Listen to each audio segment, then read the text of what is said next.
I entered a Wizard 101 art competition and I didn't get chosen, but I still want to share the piece, the process, and what I learned from it. The main question is, why did I enter? I wanted to get out of my little art rut here, haven't done art in a little bit, and Wizard 101 has always been my most influential moment through my childhood. When I saw the art competition, it felt like almost the most perfect excuse to make something meaningful and really get me back into the swing of art for this new year that we're in.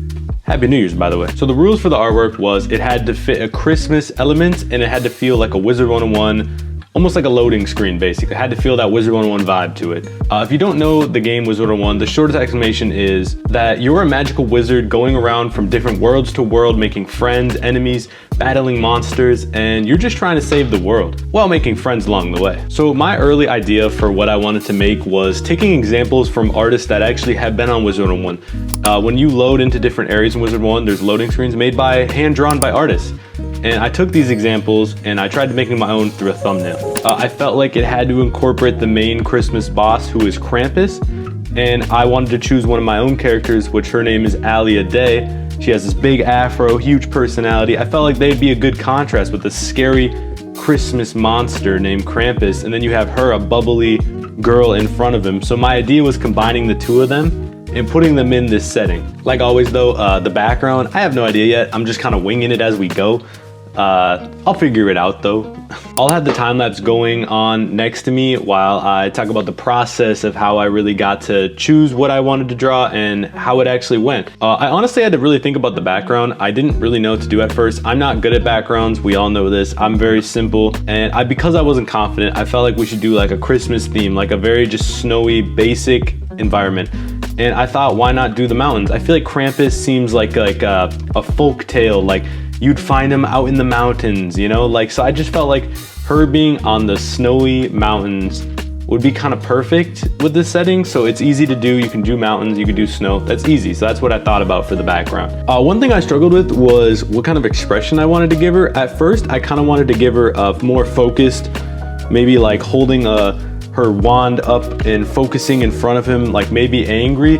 But then I thought about it and I thought that since he's gonna have an angry expression looming over her and she'll be in front of him waving some magical spell or something in front of him, why make it more aggressive? I feel like at the end of the day, this is a kid's game, so I feel like we should make her more happy, which ended up being a good decision because I think her being so happy ended up that's the main focus point of the artwork, is her big smile and expression, and it really draws you into that certain point. One thing I also regret looking back on it as I do this voiceover is that I should have done a multiply layer and done like a dark blue, and I should have had some shadows over them, because right now it feels like Krampus and her, looking at the final artwork of myself, they don't fit into the theme too well. I should have had the multiply layer over them to really get them into this like dark, moody, snowy mountain theme. So that's on me, but at least they pop out now because of it. One thing I was proud of though was that I felt like I really nailed the expression. I feel like it gives a certain emotion when you look at it. I feel like I gave it my own version of what my loading screen would look like in Wizard 101. I feel like it gives that element.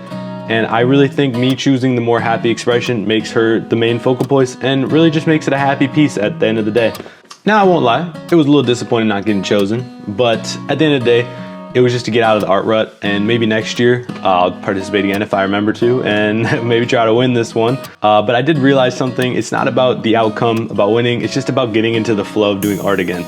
Making art that, you know, you really feel proud of, that I feel proud of, you know. That's what art is at the end of the day. It's just for, you know, yourself, the viewer, the person that makes it, whatever, to just feel something when you look at the art. That's kind of the goal I have with art, and that's kind of the goal I'm treating as my art journey goes on. So overall though, what I learned from making this piece is that I feel like I want my art to feel like a memory, not just an illustration. I want you to feel like emotions when you look at my art. There's many artists on Instagram, Twitter, wherever you go, and you look at their art and you really just feel stunned. I don't know if you guys feel the same.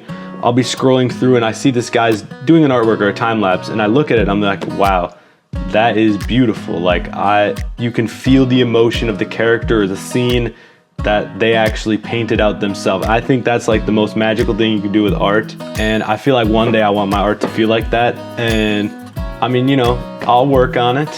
My personal tip for you guys that are also struggling with art is don't try to follow the reference one-to-one. References are amazing. I use references all the time. That's basically how I draw. But I like to change it up a little bit. You know, if you have a character in a scene that you really like, you don't have to go with that character. You can pick it's called photo bashing, where you can grab another reference of a person doing a pose you like, put them in Photoshop into the background that you like, and now try to mix them together. You know, don't just stick to one reference, mash them all together, like different references that you like in colors and mooding, lighting, whatever. Mish them all together, man. Funny enough, by the way, I just found out while I'm editing this that I actually made an honorable mention on the list. Nothing crazy, I didn't win or anything, but I'm an honorable mention. So at least they kind of looked at it and it was kind of decent. That's cool, I guess. Regardless, if you guys made it to the end of the video, thank you so much for watching. It's just a short little video, trying to get back into the flow of things. I think my next video will be really trying to make emotion with my art. I'm gonna be trying to do different artworks to see if I can actually make my art feel like an emotion like I was just talking about. And like always, guys, it's been a while, but thank you guys if any of you guys are watching. And yeah, see you for the next time, man.